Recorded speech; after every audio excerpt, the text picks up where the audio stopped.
Five finger class YouTube channel की ओर से मैं डॉक्टर फखरुद्दीन। आज का हमारा टॉपिक है बाल विकास। इसका पूरा नाम है बाल मनोविज्ञान। इसके अर्थ के बारे में हम जानेंगे, साथ ही इसकी परिभाषाओं पर भी डिस्कस करेंगे, चर्चा करेंगे।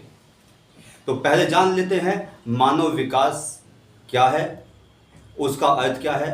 तो मानव विकास का एक संक्षिप्त रूप यह है कि मानव विकास की प्रक्रिया में होने वाले परिवर्तनों का क्रम।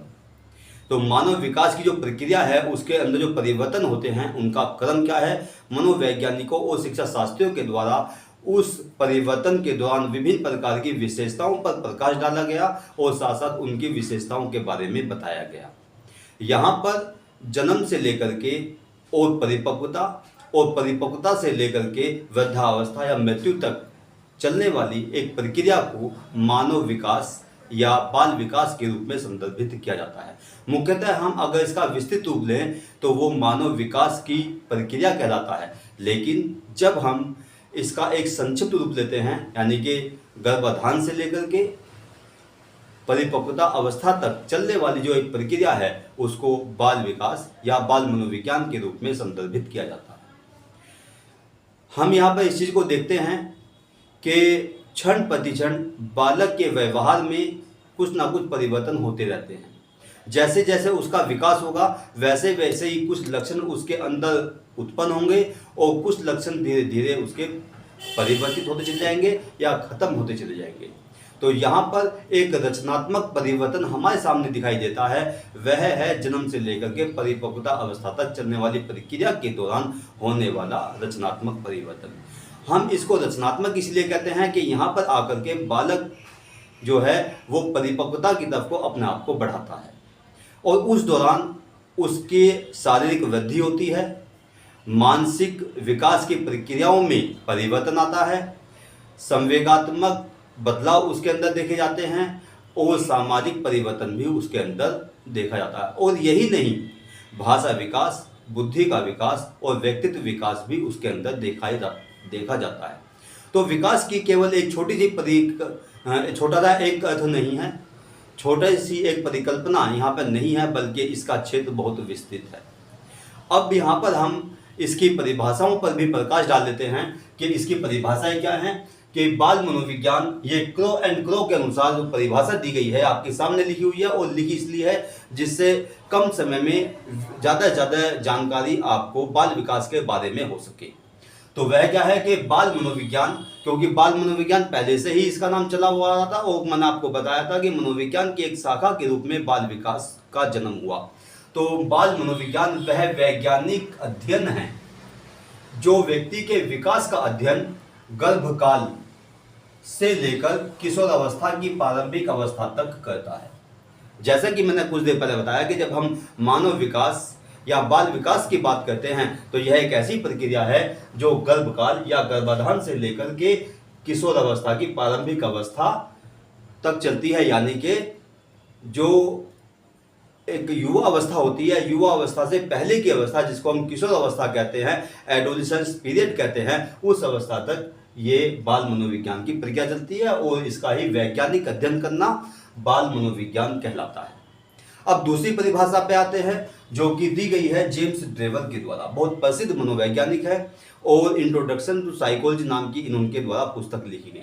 उस किताब में उन्होंने बाल मनोविज्ञान की परिभाषा देते हुए कहा कि बाल मनोविज्ञान की वह शाखा है जिसमें जन्म से परिपक्वता तक विकसित हो रहे मानव के विकास का अध्ययन किया जाता है। यानी कि एक ऐसी मनोविज्ञान की एक ऐसी शाखा, एक ऐसी ब्रांच जिसमें जन्म से परिपक्वता तक विकसित हो रहे मानव के विकास का अध्ययन किया जाता है। यानी कि आप यहाँ पर समझ सकते हैं कि जब हम बाल विकास या बाल मनोविज्ञान की बात करते हैं तो यहाँ पर जो विकास की प्रक्रिया है या मानव जीवन के विकास की प्रक्रिया है वो जन्म से लेकर के या गर्भकाल से लेकर के मृत्यु तक नहीं चलती, बल्कि कहाँ तक चलती है, जो मनोवैज्ञानिकों के द्वारा बताया गया है कि गर्भकाल से लेकर के किशोर अवस्था की प्रारंभिक अवस्था तक। और इसी प्रकार यहाँ पे दिया हुआ है कि जन्म से परिपक्वता तक विकसित हो रहे मानव के विकास का अध्ययन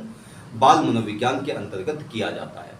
तो यहाँ पर दो परिभाषाओं के माध्यम से और संक्षिप्त जो अर्थ मैंने इसका बताया आपको, उसके माध्यम से आप लोग बाल विकास के बारे में और बाल मनोविज्ञान के बारे में आप समझ गए होंगे। क्योंकि हमें छोटा सा वीडियो बनाना है, कोई इसको बहुत ज़्यादा डिटेल में नहीं रखना है, ठीक है, और मुख्य बातें ही आपको यहाँ पर बतानी हैं। और 5 फिंगर क्लासेस की जो इससे पहले वीडियो पड़ी हुई हैं, उस वीडियो में भी पीपीटी के माध्यम से आपको संक्षिप्त रूप में, छोटे छोटे भागों के रूप में आपको नोट्स दिए गए हैं। आप उनसे भी लाभ उठा सकते हैं, जो कि बुद्धि और अधिगम और साथ साथ मानव विकास की विशेषताओं और उनकी समस्याओं के ऊपर बहुत सारे वीडियोस 5 फिंगर क्लासेस पर पड़े हुए हैं। आप वहां पर उनको देख सकते हैं। आगे बढ़ते हैं कि एक और महत्वपूर्ण चीज यहाँ पर आती है जो आपके लिए जानना जरूरी है। बहुत बड़ी चीज नहीं है, केवल आप इसको समझना है कि बाल मनोविज्ञान और बाल विकास में अंतर क्या है। अब यहाँ पे आप देख सकते हैं, एक तरफ बाल विकास लिखा हुआ है, एक तरफ बाल मनोविज्ञान लिखा हुआ है। और जैसा कि मैंने अभी कुछ देर पहले बताया कि मनोविज्ञान की शाखा बाल मनोविज्ञान कहलाती है और उसका वर्तमान स्वरूप जो है, जो मनोवैज्ञानिकों और शिक्षा शास्त्रियों के द्वारा वर्तमान में इसको नाम दिया गया, वो बाल विकास है। लेकिन इन दोनों में अंतर क्या है, इसको आप समझें कि बाल मनोविज्ञान एक पुरानी संकल्पना है। आप ये मानिए ओल्ड कॉन्सेप्ट बाल मनोविज्ञान कहलाता है। यानी कि 20वीं शताब्दी के मध्य या तीसरे भाग, जो कि 20वीं शताब्दी का समय था, उसके मध्यकाल से पहले का जो समय था, उस समय में इसको बाल मनोविज्ञान कहा जाता था। और कहा इसलिए जाता था कि इसके अंदर, क्योंकि यहाँ पर आकर के बाल मनोविज्ञान का क्षेत्र बहुत ज़्यादा विस्तृत नहीं था, केवल बालक की कुछ विशेषताओं और उसकी प्रकृति पर अध्ययन किया जाता था। वो विशेषताएं क्या थी कि संवेग पर बल दिया जाता था, बालकों के खेल की प्रक्रियाओं पर बल दिया जाता था, बालक की शारीरिक वृद्धि पर बल दिया जाता था, बालक में होने वाले छोटे छोटे परिवर्तनों पर बल दिया जाता था। इसीलिए ये एक प्राचीन अवधारणा पर आधारित है। पहली चीज आप समझिए। दूसरी चीज क्या है कि बाल मनोविज्ञान का क्षेत्र जो है वो सीमित क्षेत्र था, संकुचित क्षेत्र था। संकुचित किस लिए था कि जैसा कि मैंने अभी बताया आपको कि वहां पर उस समय में केवल संवेगों पर बल दिया जाता था, खेलों पर बल दिया जाता था, शारीरिक वृद्धि पर, मानसिक विशेषताओं पर केवल कुछ पॉइंट्स पर ही बल दिया जाता था, कोई कंसेप्ट पर ही बल दिया जाता था। बहुत ज्यादा विस्तृत इसका क्षेत्र नहीं था। पहली चीज। दूसरी चीज ये थी कि जन्म से लेकर यानी कि जो छोटे नवजात शिशु थे या छोटे बच्चे जो कि 3 साढ़े 3 साल के बच्चे हुआ करते थे, केवल उन पर ही अध्ययन किया जाता था, उन्हीं को ही अध्ययन का आधार बनाया जाता था। अब जब बाल विकास की बात आती है, जैसे जैसे समय गुजरा और इसका क्षेत्र विस्तृत होता चला गया, और उन क्षेत्रों के बारे में कल की वीडियो में मैंने आपको बताया, अब मुझे उसको बार बार रिपीट करने की आवश्यकता नहीं है, आप उस वीडियो को देख सकते हैं। तो वहां पर अध्ययन की विभिन्न शाखाएं खुली और साथ साथ यहाँ पर आकर के अध्ययन का एक मापन भी यहाँ पे लाया गया। और खासतौर से मान ही लीजिए कि जिस प्रकार से एक विषय क्षेत्र होता है, इसी प्रकार से अध्ययन की विधियां भी होती हैं। अध्ययन क्षेत्र भी विस्तृत हुए और साथ साथ अध्ययन विधि भी यहाँ पर विकसित हुई। अध्ययन विधि के रूप में यहाँ पे लॉन्गिट्यूडनल अप्रोच को अपनाया गया और साथ साथ क्रॉस सेक्शनल अप्रोच को यहाँ पे अपनाया गया। यानी कि जब इसका विस्तृत क्षेत्र यानी कि 20वीं शताब्दी के बाद का समय आया, तो वर्तमान के मनोवैज्ञानिकों के द्वारा इसके क्षेत्र को विस्तृत किया गया, अध्ययन क्षेत्र को बढ़ाया गया, अध्ययन विधियों को डेवलप किया गया और इसका नाम बदल करके बाल विकास कर दिया गया। अब बाल विकास एक नवीन अवधारणा पर आधारित है, इसका क्षेत्र अधिक विस्तृत है, व्यापक है और साथ साथ इसके अंदर अध्ययन क्षेत्र और अध्ययन विधियों को शामिल किया गया। पहले कम विस्तृत क्षेत्र था, अब उस क्षेत्र को बढ़ा दिया गया और नाम रखा गया बाल विकास। और बाल मनोविज्ञान के अंतर को इस छोटे से शब्द से भी समझ सकते हैं। वो छोटा सा शब्द क्या है कि बाल मनोविज्ञान का जो क्षेत्र था वो बहुत छोटा था और वहाँ पर जब बाल मनोविज्ञान की बात की जाती है तो वहाँ पर जो बच्चों के ऊपर अध्ययन किया जाता था उन बच्चों की आयु कम थी, यानी कि कह सकते हैं कि वो नवजात शिशु के ऊपर या स्कूल जाने वाले छोटे छोटे बालकों के ऊपर वो अध्ययन कार्य किया जाता था। जब इसको बाल विकास का नाम दिया गया तो बाल विकास के अंतर्गत बालक के जन्म से लेकर के और उसके परिपक्व होने तक की सीमा को शामिल किया गया।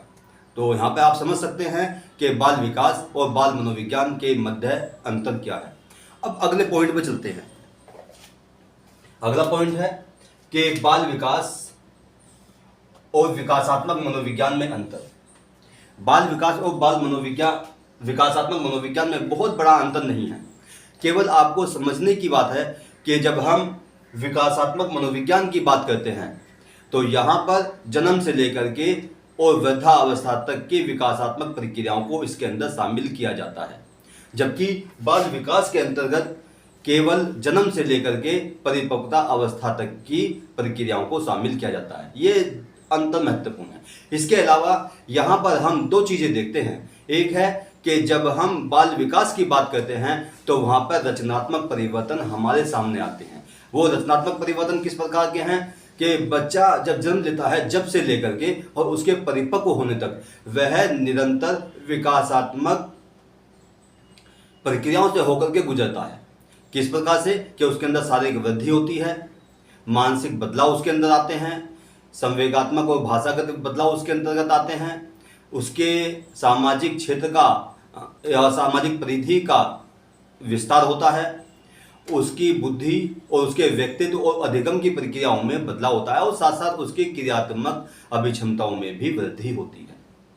अब यहाँ पर क्योंकि एक सीमा बांध दी गई है यहाँ पर बाल विकास के अंतर्गत के जन्म से लेकर के किशोरावस्था या उसके परिपक्व होने तक। अब जो किशोरावस्था की प्रक्रिया है यहाँ पे उसको रचनात्मक परिवर्तन नाम दिया गया, यानी कि बचपन से लेकर के और किशोरावस्था तक या परिपक्व होने तक उसके अंदर रचनात्मक परिवर्तन होते हैं। उसके बाद जो नाम दिया गया उसको दिया गया ह्रास सूचक परिवर्तन, यानी कि युवा अवस्था से लेकर के और उसके वृद्धावस्था तक होने तक की जो प्रक्रिया है उसको ह्रास सूचक परिवर्तन का नाम दिया गया है। अब जैसे जैसे आयु बढ़ती है व्यक्ति के अधिकारों में परिवर्तन आता है, उसकी जीवन शैली में परिवर्तन आता है। वो 40 साल का होता है, फिर 50 साल का होता है, फिर 60 साल का होता है, तो धीरे धीरे उसकी जो क्रियाविधि है उसमें ह्रास आना शुरू हो जाता है और वृद्धावस्था तक आते आते उसकी स्थिति इसी प्रकार की हो जाती है जिस प्रकार से वह बचपन में दूसरों के ऊपर सहारा बना हुआ था या दूसरों के ऊपर आश्रित था। यहाँ पर बुढ़ापे में आकर के व्यक्ति दूसरों के ऊपर आश्रित हो जाता है। तो जब वह युवा अवस्था से और वृद्धावस्था की तरफ को चलता है तो धीरे धीरे उसकी क्रियाओं में परिवर्तन आता है और वो परिवर्तन ह्रास सूचक परिवर्तन कहलाता है। तो ये मुख्य अंतर यहाँ पर बाल विकास और विकासात्मक मनोविज्ञान के अंतर्गत बताए गए हैं। तो ये वीडियो जो बाल विकास और बाल मनोविज्ञान का अर्थ और परिभाषाएं आपके सामने प्रस्तुत करती हैं। दो परिभाषाएं यहाँ पे आपके सामने दी गई और साथ साथ बाल विकास और बाल मनोविज्ञान में अंतर बताया गया और साथ साथ बाल विकास और विकासात्मक मनोविज्ञान में आपको अंतर बताया गया। एक और अंतर यहाँ पे देखिए कि बाल विकास के क्षेत्र की जब हम बात करते हैं तो यहाँ पर अध्ययन विधियाँ हमारे सामने आती हैं, क्योंकि बाल विकास का क्षेत्र विस्तृत हुआ तो अध्ययन विधियाँ भी नई नई डेवलप होती चलेगी, जिसमें मैंने कुछ देर पहले बताया आपको कि लॉन्गिट्यूडनल अप्रोच या मेथड यहाँ पे शामिल किए गए और साथ साथ क्रॉस सेक्शनल अप्रोच या मेथड यहाँ पे शामिल किए गए। ठीक, तो यहाँ पर हम देखते हैं कि नई नई विधियों के माध्यम से बालकों के विकास को आगे बढ़ाया गया और उसके क्षेत्रों को विस्तार प्रदान किया गया और वर्तमान के मनोवैज्ञानिक जो हैं वो इसको बाल मनोविज्ञान ना कह करके इसको बाल विकास का नाम देते हैं।